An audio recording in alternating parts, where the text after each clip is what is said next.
Hey everybody, this is Rust Metro Game Core. Today we are going to review the new GPD Win 5. Now, if you're into handheld PCs, you may have heard about this one already. It is the first handheld with the Strix Halo chipset inside.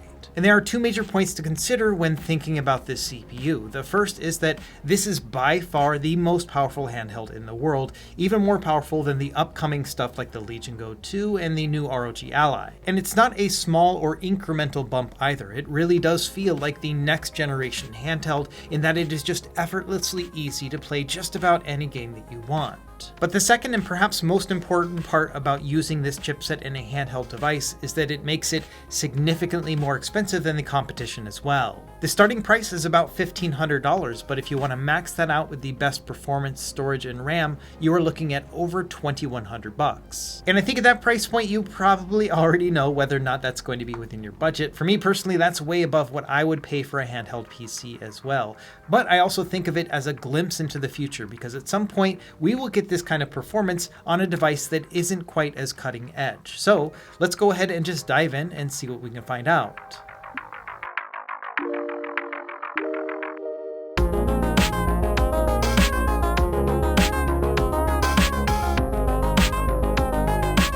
Okay, let's talk about specs and price. Number one, there are two different CPU options here. We have the Ryzen AI Max 385 and then also the AI Max Plus 395. These are top-of-the-line chips that came out this year from AMD. I've reviewed them a couple other times. For example, my ROG Flow Z13 tablet has the 395 chip in it, and I've also reviewed a mini PC that has this CPU as well. To put it simply, this is AMD's next generation of AI-focused chipsets, but can also do a really great job when it comes to gaming performance. The 395 chip in particular's got 16 cores and 32 threads and 40 graphics cores as well. The GPUs within this processor are the 8050S and the 8060S, again, the next generation offering from AMD. In terms of RAM as well as storage, it is configurable based on the model that you get. It'll start at 32 gigs up to 64 gigs of RAM, and then also in terms of storage, you can get anywhere from 1 to 4 terabytes depending on the model. Even though the processor is cutting edge, the display is not. It's pretty standard. It's 7 inches, 1080p resolution, and it has a refresh rate of 120 Hz. It's very similar to the screen found on the ROG Ally handhelds. The battery is probably one of the more interesting components of this handheld. It's external, which means that you actually can play this without a battery at all and then attach it or a replacement anytime you would like. And that battery is 80 watt hours, and you have multiple different TDPs or power profiles depending on how you're using it. So a 45 watt TDP power profile with the battery, but up to 75 watts without. You've probably already guessed, but it also has various weights, 590 grams without the battery and 945 when it's attached. As far as connectivity, we have Wi-Fi 6E, Bluetooth 5.3, and then one USB 4 port as well. Out of the box, it's going to come with Windows 11 Home, but you could always install a Linux distribution as well, such as Bazzite. The device is currently up for pre-order. It'll be up for about a month or so let's talk about this pricing. At the lowest tier, it's a little bit under $1,500. This will be the AI Max 385 processor with 32 gigs of RAM and a terabyte of storage. Now, I've not personally used this chipset before, so I can't really speak to its performance, but it should yield less than the 395, and I'm hoping to get one to test at some point in the future. If you spend a couple $100 more, they've got the middle tier with the 395 chip with 32 gigs of RAM and 2 terabytes of storage. And then finally, if you want the full Monty, 64 gigs of RAM and 4 terabytes of storage, that one's going to cost you a little over $2,100. And of note, the one that I have for testing has 64 gigs of RAM but only 2 terabytes of storage, so this will be the max performance right here. It's also worth noting that as part of this campaign, they are also selling additional external batteries as well as a docking station, and these are going to be $93 each. The device is already going to come with its own battery, but it might be worth having that additional peace of mind to get an additional battery pack as well if you're going to pick this thing up. After all, that's probably one of the best features about having an external battery is that you can hot swap them.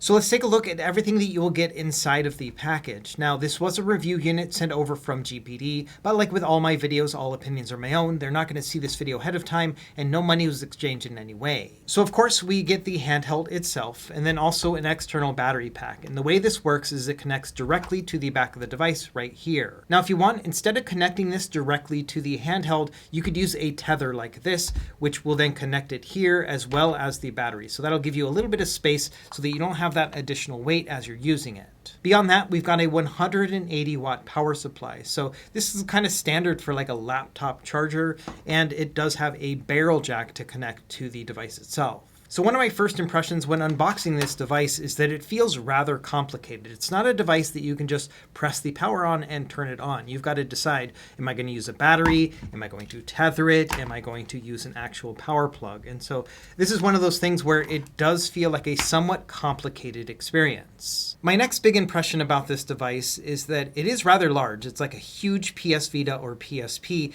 but it is also comically light because it does not have any sort of battery to it. So it almost feels like a really lightweight toy, like a prop, as opposed to an actual handheld gaming device, but that's just because it is so light without the battery. We'll talk more about weight in a moment, but first let's do some size comparisons. So here it is compared to its very, very smaller brother. This is the original PSP. The PS Vita is a larger device, but still dwarfed by the GPD Win 5. It's about the same size as the ROG Ally X, which has the same dimensions of screen, but I would say the GPD Win 5 is maybe just a hair smaller all around. It is also quite a bit smaller than the Steam Deck. As you can see here, there's about an inch difference between the two. And so this kind of gives you a good idea that this is like a middle-sized, like mid-tier handheld altogether. Now let's do a quick weight comparison. So like I mentioned already, it's about 590 grams without the battery attached. And that's about 90 grams lighter than the ROG Ally X, which is a surprisingly light device for having an 80 watt battery inside of it already. It's also about 45 grams off from the Steam Deck OLED, which again is a surprisingly light device given its overall size. But when you add on that battery pack, yes, it gets very heavy. This is 945 grams, or a little bit over 2 pounds. Attaching the battery is super simple. You would just line up these pins here, push it into place, and then on the sides of the battery there are these buttons on each end. So you just push these in and then you kind of latch it together, and that is it. Now it is attached. From there, you can run the device off the battery, or you can plug it in right here with the barrel plug to charge it. And you can also do the same with its USB 4 port right here if you want to charge the battery that way. Now, with the battery attached, it is surprisingly balanced feeling. It's basically centered in the back. And so I don't find this device to be too top heavy or bottom heavy.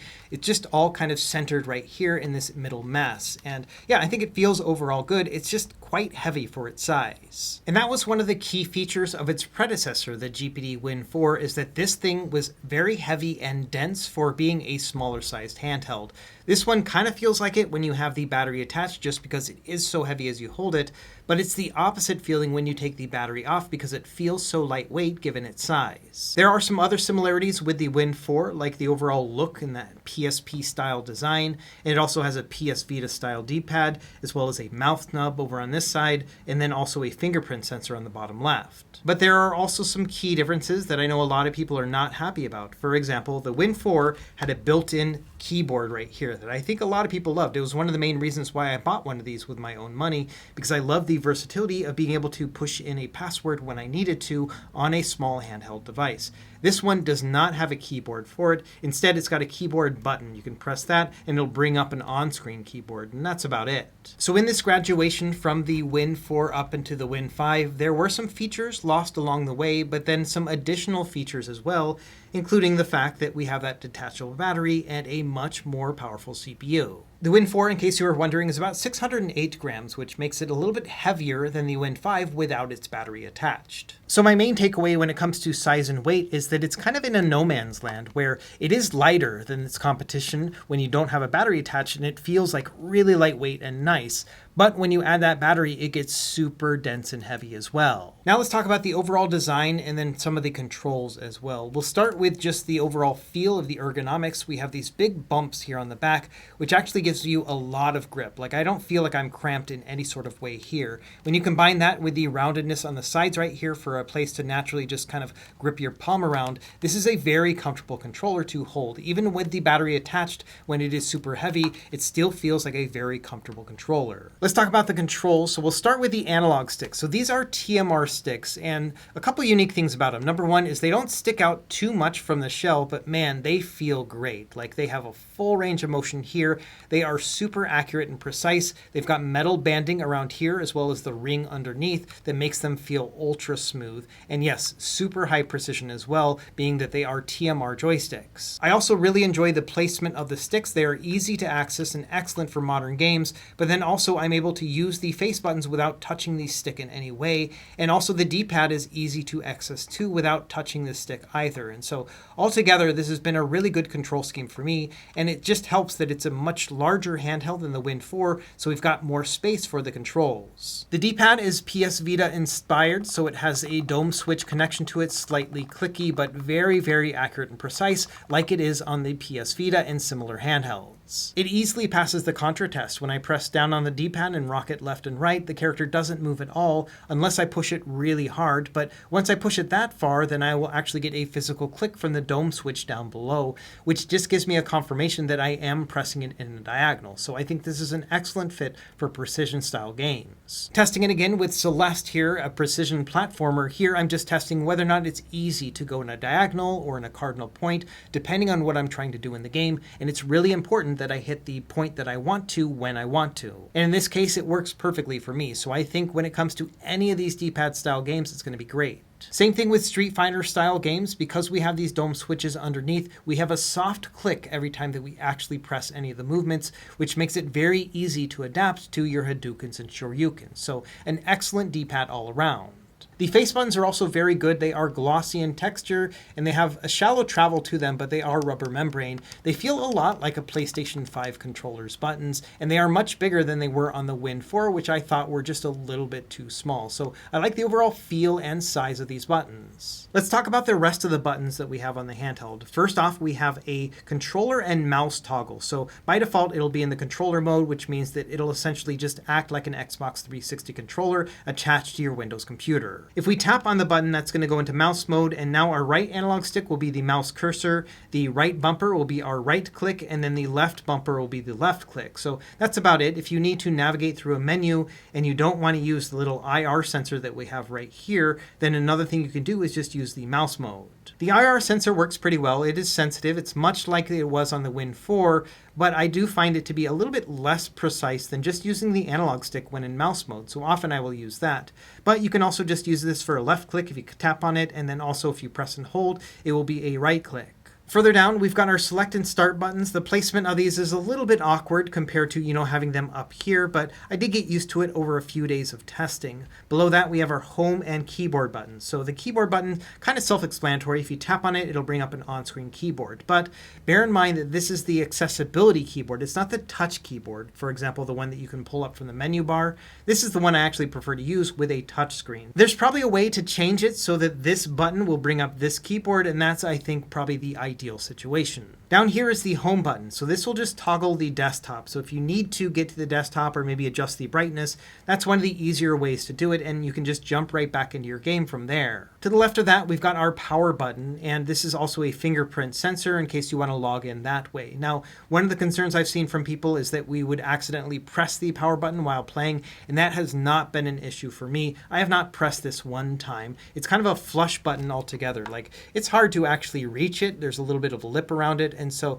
no, I have not accidentally pressed this button in any way. Now, on the other hand, I have had the IR sensor be registered inadvertently when holding this device, and so I have found that this is one thing that I've actually been disabling in the device manager, especially because I have the mouse menu button anyway. And so if I need to use a mouse, I can use my right analog stick.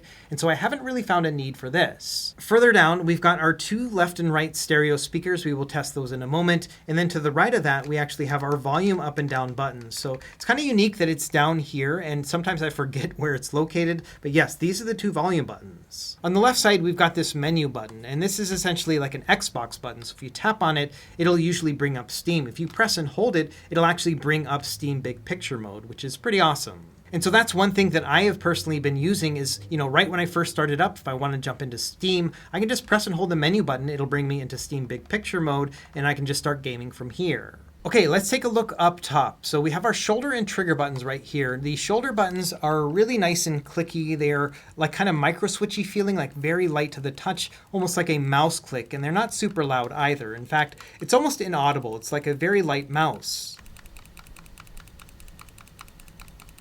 Beyond that, we've got the trigger buttons, and these are relatively shallow, but they are analog and Hall sensor, and they feel pretty good when, like playing like a shooting game or whatever. Just not a ton of travel to them, but still you can go between, 0 and 100% and everything in between. This handheld is unique in that it has hair trigger flips right here, so you can flip that on and it's going to be a digital trigger instead. So 0 to 100 just like that. That'll be great with fighting games as well as some shooter games too. But I think it is worth noting that the triggers right here on the back are probably the most annoying thing about the controls on this device writ large, because they stick out quite a bit. It's kind of hard to see because this is a black device and it's kind of shadowy, but man, these stick out so much. And unfortunately, it goes right where your middle finger is going to be. So I have to decide, do I go under or over? And neither of them are very comfortable. And they are kind of just like squared off pegs too. Like they don't feel like very rounded or comfortable. I feel like there are like 100 different ways that they could have made these switches, and they chose the absolute least comfortable one they could find. This is a completely different device. It's the Conquer Pocket Fit, but I wanted to show a best case scenario of how to really do these triggers well. So you can see that these are all inset into the grip itself. And so you actually don't even feel it as you're using the device. You have to deliberately go in here and flip it up. And this is probably ideal for me, just in the sense that it's easy to access, it's easy to flip, but it does not get in your way. By contrast, the Neo one is a constant reminder that you have these flips here. I mean, I'm to the point where I'm thinking about getting like some really sharp scissors and cutting this in half, just because I feel like it should be a little bit more flush. And I don't mind the fact that it might be a little bit harder to flip. This just doesn't need to be so tall. Also up top, we've got our headphone jack, a USB-A 3.2 port, our barrel jack for charging, and then also a USB 4 USB-C port right here. Beyond that, we've got our dual fan cooling right here up top, and it does get quite loud and powerful. We will talk about this later. On the left side, we don't have anything, but on the right side, we have our micro SD port. So if you want to add additional storage, you can do that pretty easily. On the bottom, we've got another USB-C port, but this is not USB 4, it is USB 3.2 Gen 2. And then finally, we've got a mini SSD port right here. This is the first I've ever seen of these. Mini SSDs have not taken off just yet, but they're kind of touted as being like the next big thing. They're a little bit larger than a micro SD card, but should have super fast read and write speed. So if you want to jump on this technology and use it in this device, you can do that as well. So you've got a lot of different storage options with the GPD Win 5. There's the internal storage, which is a 2280 M.2 drive, but then you can also add that mini SSD if you want to go like super cutting edge. And then also you have just the standard micro SD card for expanded storage here. Let's take a proper look at the back without the battery attached to it. So you can see here is the fan intake, and then we have the clips right here for the battery, and then of course the battery connector port right there. And then like I mentioned already, we also have the ability to use this tether cable. And so this is a 4-foot cable. And the way this works is that you would plug this directly into the back right here. And then they have these little screws that go into the screw holes underneath. And this will attach it and fasten it. So it's really snug in here. From there, you can do the same thing with the battery on the other end. So you just slide it into place. And then same thing here. You can screw this as well. And so this is a way to use the battery without adding additional weight. But it is kind of clunky, to have this tether right here. You can maybe throw this in your pocket and then use the device in handheld mode, but otherwise, yeah, it is a little bit awkward to have a 4-foot cable between your device and then the battery itself. Now, the way that this cable is connected to the device can be a little bit awkward depending on how you're using it, because it just basically sticks out straight, as you can see here. And, if you're playing it like sitting on a couch and, holding it up, then the cable is just going to fall underneath. That'll be fine. But if you're trying to like play it propped up against a table or something, that's going to be really awkward, because this is going to have additional strain on it, because it's not like this is a, kickstand or anything. It's just going to kind of act like it, but you don't want to put additional strain on this port right here. So part of me wishes that maybe this was attached like further up, but my guess is that they had to make way for all of the cooling underneath, and so this is the only place they could put it. Regardless of why they made this design choice, it is a little bit awkward to use just in general in a tethered mode, depending on how you're holding it. And then finally on the back here, we've got 2 programmable buttons which you can set up within their software suite. Another thing worth noting is that the plastic material here is a little bit smudgy. Not super bad, but definitely something that I will see on the front from time to time. And so I will often have to wipe this off just to give it a little bit cleaner of a look. But in general, it's not as bad as some others that I have seen. So when it comes to controls and ergonomics, I think it's a very comfortable handheld. All the controls work great. Everything feels good to hold, with a couple nitpicks and exceptions like the hair trigger switches, which I think are too big, and the IR sensor, which sometimes will pick up my palm. And then the plastic itself is a little bit smudgier than I would like. But overall, I am very happy with how this device feels in the hands. Okay, let's talk more about the battery and charging and the overall feel of it and what I've preferred over the past week or so of testing. So number one, I have not been using this type of connection very often, where I have a tether between the battery and the device itself. I feel like if I'm going to have a tether, I might as well find a wall outlet to give me better performance and power, and I don't have to worry about, draining my battery as well. So I see kind of in every situation, I'm either going to be playing this device with the battery on the back and in portable mode, or I'm going to tether it with the actual barrel plug right here so I can get better performance and not drain a battery if I don't need to. The other thing that surprised me about this setup is that I just assumed that the battery attached would be my default setup. Basically using it like a regular handheld PC that happens to have the battery on the back, and then I would just charge it as I need it, like I would with like a Steam Deck, for example, where the battery is just part of the device. But I found that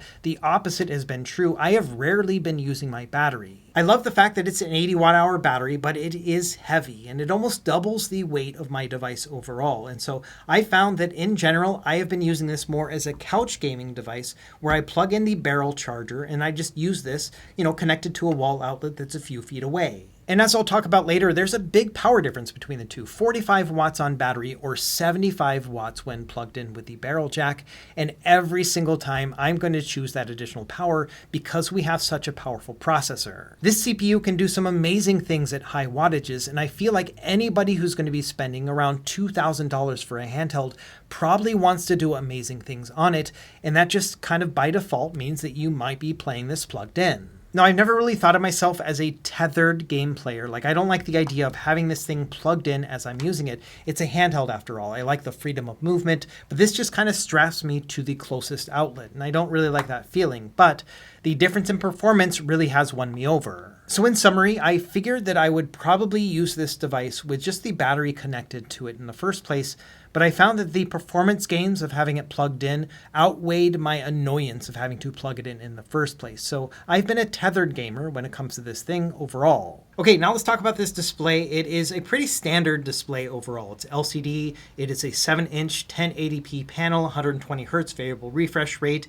and because it is a native landscape design, that means that it will be able to play old school games really well because it won't rotate them like a lot of others will. In general, I would say this is just a very standard experience. Most games are going to scale correctly with a 1080p 16:9 display. The colors on it are okay. I would definitely not say that they compare to something like an OLED panel, and it also doesn't get especially bright. For example, here we are at 100% brightness, and you can see that some of the lighter parts of the screen are getting a little bit washed out, but it's not as high as I would expect when going at 100%. Here's a quick comparison against the Steam Deck OLED at 100% brightness on the Win 5 and about maybe 75 or 80% brightness on the Steam Deck OLED. And you can see that they're about the same in terms of overall brightness. So you've got that much more room to work with something like a Steam Deck. It can get that much brighter. Same thing with dimness at 100% brightness. You can see that the Steam Deck gets a lot dimmer as well. And so in general, this is a pretty good standard screen, but it's not exceptional like it is on the Steam Deck OLED. So it feels like the GPD Win 5 is a device that prioritizes other things over its display. The controls, the performance, all of those are exceptional, but the screen in general, especially compared to some of its competition, is just kind of middle of the road. Now let's do a quick audio test just based on the stock experience, and I did find that number one, the audio is very loud. I'm only going to play it at about 60 or 70% volume, but it is relatively good, if not a little bit muffled. Let me give you a sample.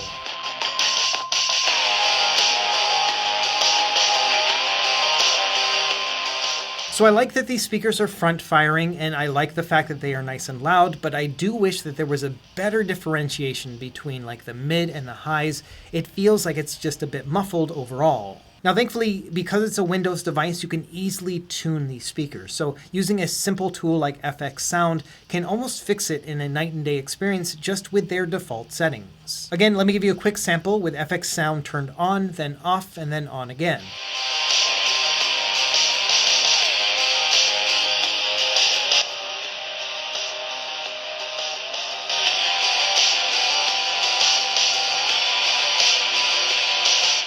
So in general, I don't really have many complaints about the audio. You will just have to use a third-party app to tune it if you don't like how it feels out of the box, and I think that a lot of people will probably prefer to tweak it on their own. Okay, let's take a quick look at the software, and there's not a lot to talk about here, but I did want to show how everything works. So number one is Motion Assistant. This is going to be the app that GPD has set up for you to adjust your power profiles. This is how the app looks, and you've got two different options here. You've got AC TDP and DC TDP. AC is going to be when plugged in, DC is going to be on battery. And so you can see that I have it set that AC TDP is going to be 75 watts. So when I plug this into the barrel jack, it's going to give me that full power. Right now in the battery setting, I have it set to a 15 watt TDP, which I can adjust, with the different profiles underneath, or I can set it to a custom figure as well by using the plus and minus buttons next to it. You can also do things like disable the CPU boost, which is going to be great when playing PC games, but often you'll want to turn that off when you're doing emulation. For example, with PS3,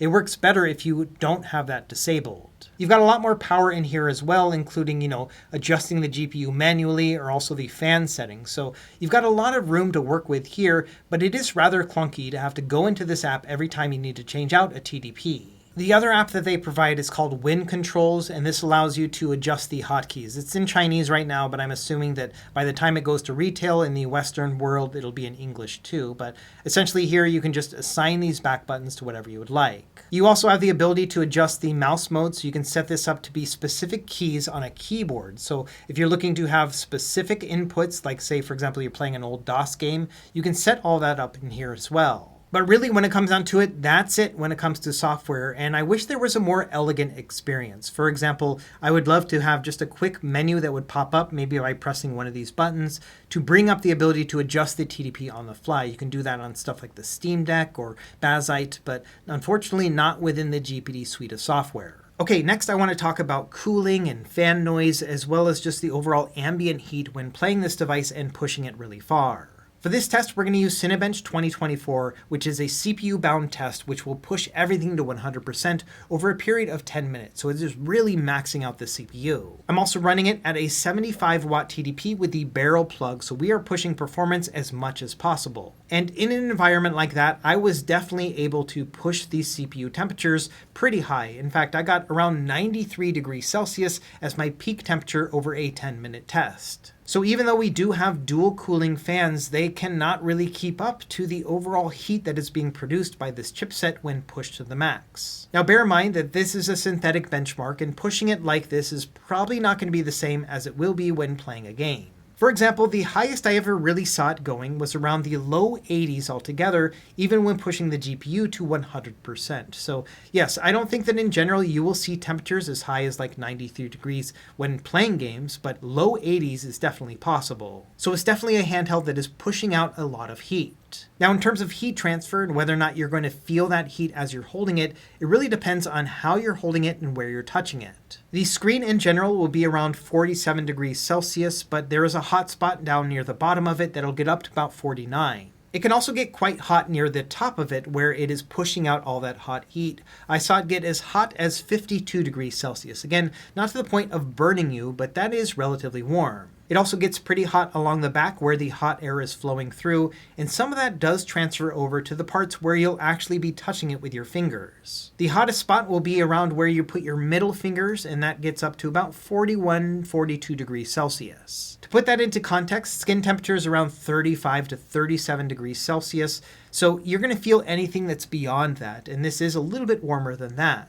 So in terms of heat transfer, if you are going to be plugging it in and pushing it to the max, you will definitely feel something. It's going to be a little bit warm, like near your middle fingers. The screen also gets a little bit hot, and there's a lot of hot air coming out of the top of it. But in general, I still find it to be pretty comfortable. It's never to the point where it's like hot or bothersome as I'm playing it. A lot of this is thanks to the very aggressive and powerful fans that we have inside, which unfortunately, as a side effect, effect also are quite loud. The ambient temperature in my studio is about 45 decibels, and you can see that it's about 65 decibels when maxing out this device. So it is by no means a quiet handheld. I would say it's a little bit louder than the Steam Deck when pushed to the max. Thankfully, the audio quality of the fan is not terrible, like it doesn't annoy me, but it is quite loud. It's about at laptop levels. Let me give you a quick listen.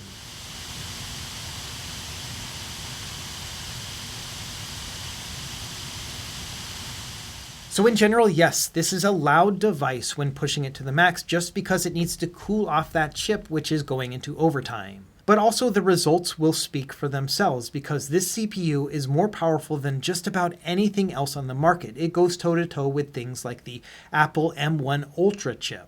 It is also worth noting that if you play the device on battery, you're not going to be pushing it as high because it'll stop at a 45 watt TDP, which means that in general, you will have a quieter experience. For example, again, running Cinebench, but with the battery power at only 45 watts, it is a bit quieter, about 62 decibels as opposed to 65.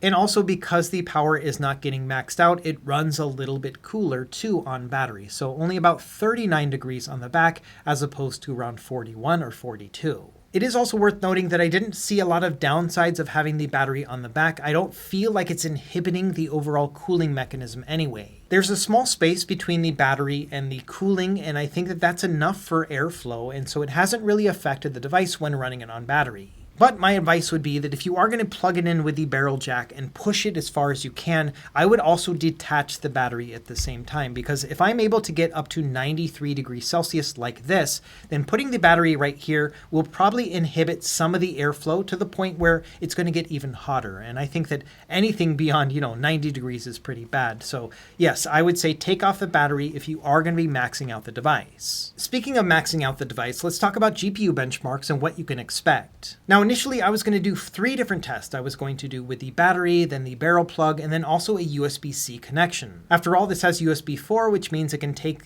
something like 120 watts via that cable. However, one thing I discovered about this device is a regular wall charger will not work correctly when using that as your only means of power when playing the device. Most of the chargers you're familiar with, like this, are going to be GAN chargers, and they generally will have a specific amount of volts and amps to them. This is a 100-watt charger, 20 volts and 5 amps, and the device actually needs 7 amps of power to play actual games. You can boot into Windows with this charger, but you're not going to be able to actually play a game. It's going to short and crash. I tried a ton of cables and chargers that I had around the house, and the vast majority of them would not work. They would crash the system anytime I tried to start up a game or a benchmark. One other question you might have is about hot swapping, like how do you get the battery off and charge it and whatnot. So if you have it plugged into the barrel charger, then you are able to just plug this in and then have it connected. It's going to then go to battery power. I can unplug the barrel charger at that point. It'll go on battery, and vice versa. If I'm playing on battery and I want to go to barrel, all I have to do is just plug this in, and then I can take the battery off and it'll be just fine. So that is how you would hot swap it. Now, GPD says that, another option you could do is put the device in hibernation. So for example, if you're in the middle of playing and you press the power button, it's going to put it into sleep or hibernation mode. Then you can change out your battery. And then when you power it back up, it essentially is supposed to take you back to where you were previously. But I don't trust Windows to have that actually work. So I've always been hot swapping with the barrel and then also the battery pack. So the way that I've been using the USB-C port is not when it's connected on its own, but only when connected with a battery. So if I need to have the battery connected and I want to charge it and I don't have access to the barrel plug, then I can use the USB port. That will charge the battery and it also, power the device if needed, but it's not going to short out because we have that battery pack to rely on. And so this will actually work pretty well like this. So in terms of benchmarks and gameplay testing, I just did 2 different types. I did it with the battery and then with the barrel plug. And I think that gives us a pretty good indication of what you can expect in terms of performance and battery life and everything else. Let's start with benchmarks. We'll talk about 3D Mark's Time Spy score. Now, the score on this on the battery is just under 8,000, and that is very impressive. To put this into context, all the other handheld PCs that are out right now, including the high-end ones, will usually give you somewhere between 3,000 and 4,000 score when it comes to Time Spy. So this one easily gives you twice that. And that's at a 45 watt TDP. If we connect it with the barrel plug, that's going to boost it all the way up to a 75 watt TDP,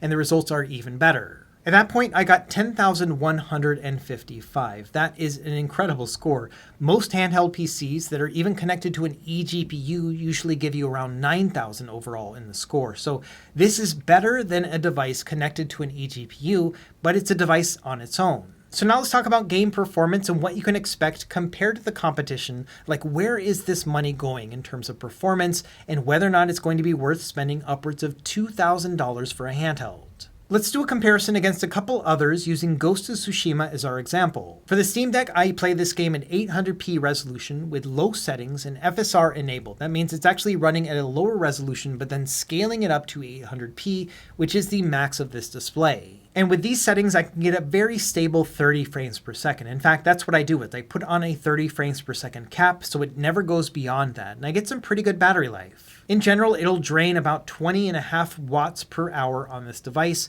which will give me 2 hours and 26 minutes of gameplay time. And so that's about the best that you can expect for the Steam Deck to get a well-rounded experience. Now moving over to the ROG Ally X, I'm running this one in Bazzite, which is a Linux-based distribution very similar to SteamOS, and I'm running it at a 900p resolution, so higher than it was on the Steam Deck, and I'm also running it at low settings and FSR enabled, which means that yes, it's running lower than 900p and then scaling up. This one also gives me a pretty stable 30 frames per second without pushing the battery too far, and so this often is what I will use when playing this game. In fact, I beat this game playing mostly on the ROG Ally X. And with that 30 frames per second cap, I usually will get a drain of about 26.8 watts per hour, which is a little bit under 3 hours. Now moving over to the GPD Win 5, we've got a bunch of different options that we can do based on the power and performance that we're looking for. If we want a well-rounded experience, then I can play this game at 1080p, medium settings, and with no FSR, so it's running at a full 1080p raster,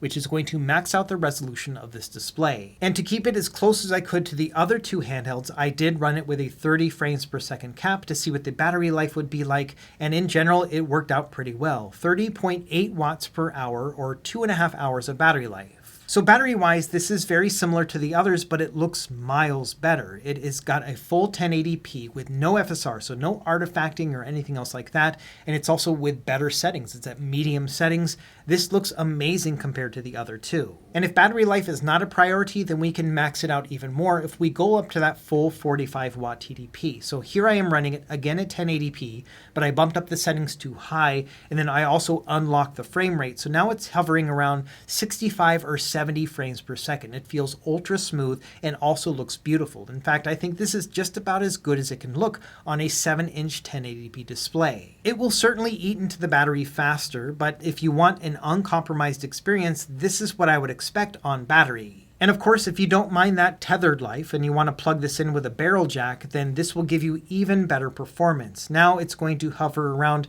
85 or 90 frames per second, and that's a pretty incredible experience. Even though the frame rate is fluctuating here and there, it's a variable refresh rate display, which means it's going to feel ultra smooth and very zippy with this high of a frame rate. If you want to make it even higher and have it more stable, then you can turn on AI features like frame gen, and this will give you a stable 120 frames per second. So it really comes down to how you want to play the device, but that's one of the great things about the Win 5 is that we have so much power that you can kind of play it however you would like. You can save on battery or you can max the power, it's all up to you. So let's talk a bit about battery life and what you can expect at the low and the high end spectrum. So at the very low end spectrum, you can play some lightweight indie games and it's really going to drain very little. With a lightweight game like Celeste, I was able to push it down to under 10 watts by dropping the TDP down to 5 watts and turning off things like CPU turbo. And yes, I was able to get total power drain for the entire machine, including the screen and the CPU, to 9.5 watts per hour, giving me 8 hours and 25 minutes of total gameplay. And a lot of lightweight and medium weight games will really thrive when you put this much power into them. And you can get maybe 7 hours, 6.5 hours. It really depends on the game. A good example would be Hades 2. This is a game that's pretty well optimized, but I was able to run it at around an 8 to 10 watt TDP and still get a stable 60 frames per second.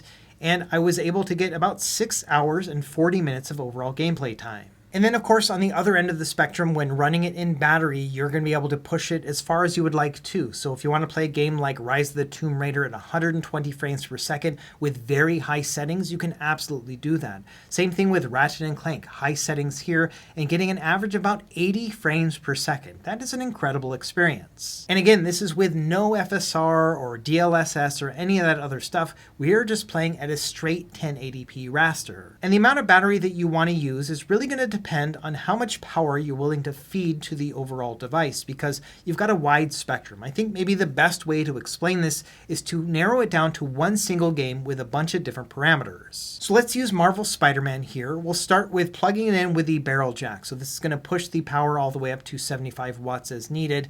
And on average, I would get between 85 and 90 frames per second, depending on what was going on in the game. It will fluctuate here and there. In fact, it'll sometimes go down to like the high 60s, but again, it's a variable refresh rate display, which means that you won't feel any of those slowdowns or stutters. It's going to be a very smooth experience. So this is the best case scenario where power is not at a premium because we have it plugged into a wall. Next up is using the battery but not throttling the power in any way. So it's going to be a full 45 watt TDP, again 1080p high settings.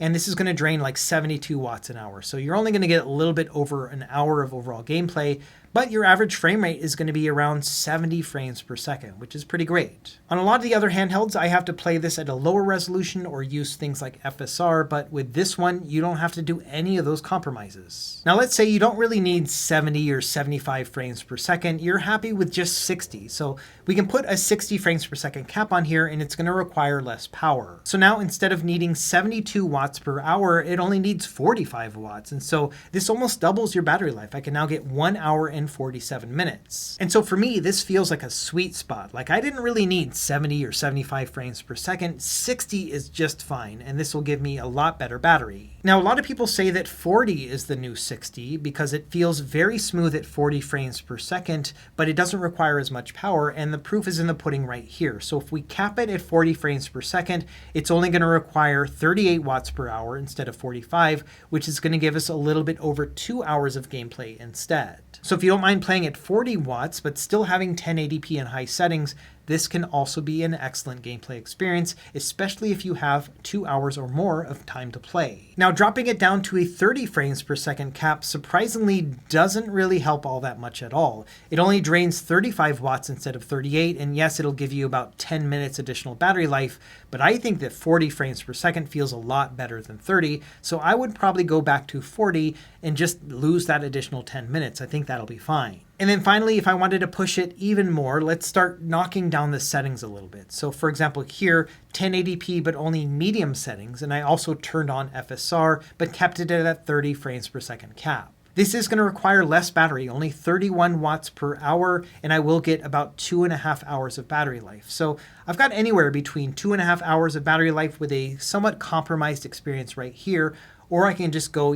all the way to the max and get a little bit over an hour of battery life, but push it as much as I would like.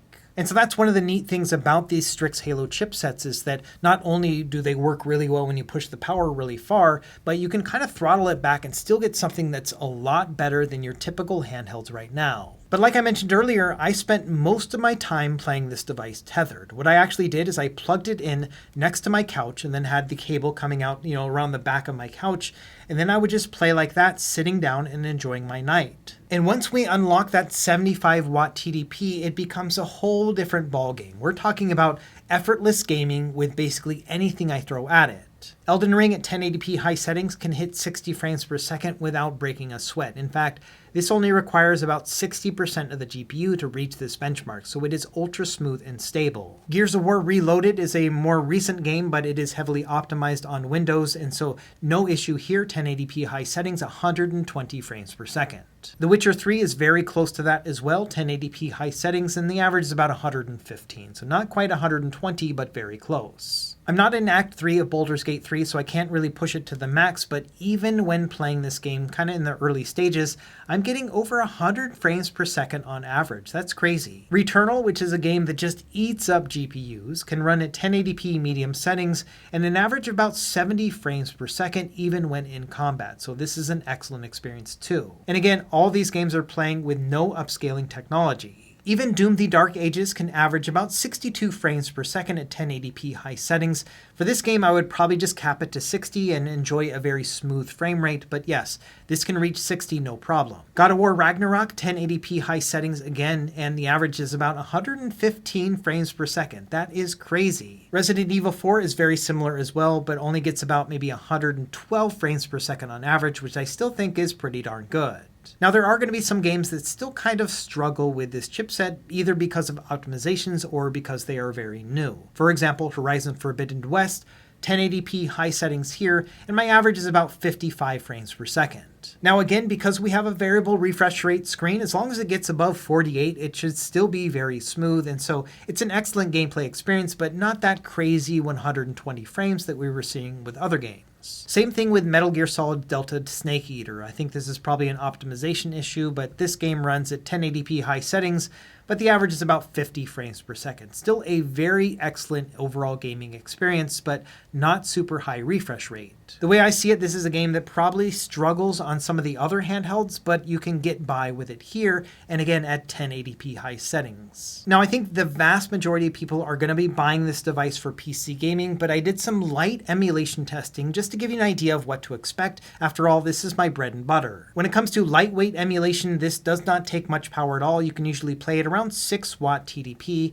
which generally will probably give you that 8 hours or so of battery life like playing an indie game. You can also throw on heavy-duty CRT shaders and it won't take up much additional GPU either, about 7 watts altogether of TDP, which again is probably going to give you, somewhere between 6 and 7 hours of battery life. From there, I jumped into PS3 emulation at a 150% upscale. That means it's going to be running at 1080p or beyond the native resolution. For Demon's Souls, playing with the 60 frames per second patch, I was able to get an average about 15 watt TDP on the GPU. That means that you should get on average about 4 hours of gameplay altogether. But if you want to push it even further, then you can play with heavyweight games and then max out the TDP all the way up to 45 when on battery. Infamous is one of the hardest games to play on PS3, and again, this is at a 150% upscale, and I'm still getting an average about 45 frames per second. There is no handheld beyond this one that could handle something like this. And if we plug in the barrel jack, we'll get even better performance, an average of 50 to 55 frames per second. And again, this is at 150% resolution scale. So this is running better than native, and it's still doing better than other handhelds. I think probably the best example would be God of War 3, running this one here plugged into power, and I'm getting a very stable 60 frames per second at the 150% upscale. So if you are looking to emulate some of those more modern generations of systems, you can absolutely do it on this device.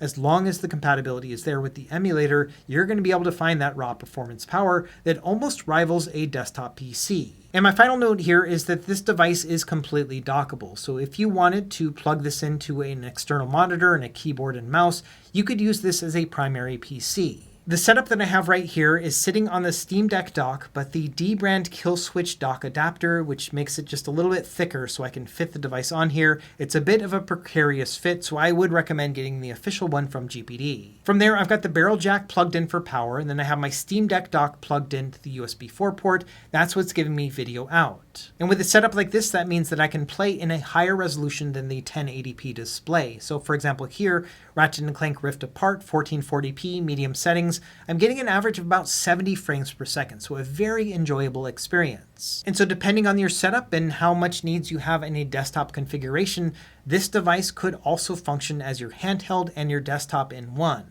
Okay, I think that's all the testing that I can cram into a single video. There are other things I want to try out, for example, Bazzite on this device, but we'll have to save that for a different video. For now, let's wrap up and talk about what I like and what I don't like about the GPD Win 5. Number one by far is the effortless amount of power that we have in the Halo Strix CPUs. It really doesn't matter what game you throw at it, you can probably just throw it at 1080p medium to high settings and it's going to run like a dream. And after spending so many years tweaking around with handhelds and trying to configure the best settings per game and all that other stuff, it is a breath of fresh air to not even worry about any of that stuff. I just literally turn it on, set the settings that I think are going to be ideal, and then just start playing, and I love that amount of effortless power. The Win 5 also has excellent controls. The face button, the D-pad, the analog sticks, all of them feel really great in the hand. I've also come to like the tethered experience. I feel like as long as you don't mind having a wall outlet near your couch and a cable dangling from your device,